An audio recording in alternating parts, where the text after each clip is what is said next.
President Obama has repeatedly said that he will do what he can using a pen and a phone.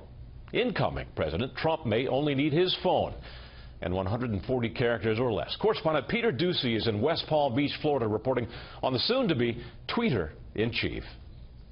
The president-elect plans to keep sounding off even after his swearing in. President @Real Donald Trump will not give up his unfiltered platform to reach American citizens and world leaders. And the person who will soon have to explain what the next president did or didn't mean with his tweets says it's exciting. He has this direct pipeline to the American people where he can talk back and forth, almost 17 million people on Twitter. That means Mr. Trump will still have a way to defend himself, like he did with this post, quote, "I gave millions of dollars to DJT Foundation, raised or received millions more, all of which is given to charity, and media won't report."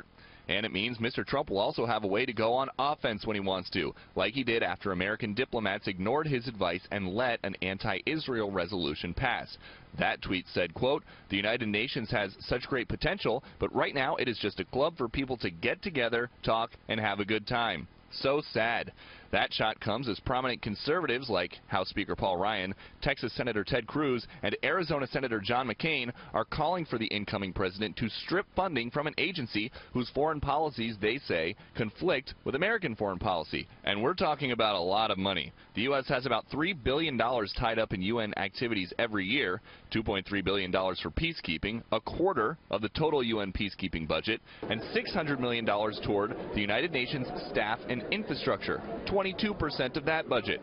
This morning, one Trump ally suggested getting rid of the skyscraper that houses the United Nations headquarters on Manhattan's east side. We ought to get jackhammers, and we ought to jackhammer the whole thing off, float it into the East River, ask anybody who would like to host it to come pick it up, haul it off, and it'll be a lot easier to park in Manhattan after we get rid of it.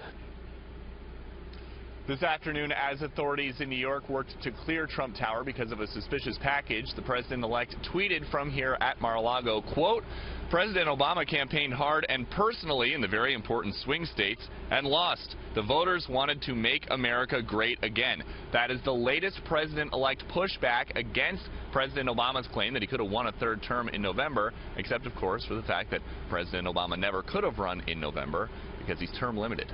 Doug? Indeed he is. Peter Doocy in West Palm Beach tonight. Thank you very much, Peter.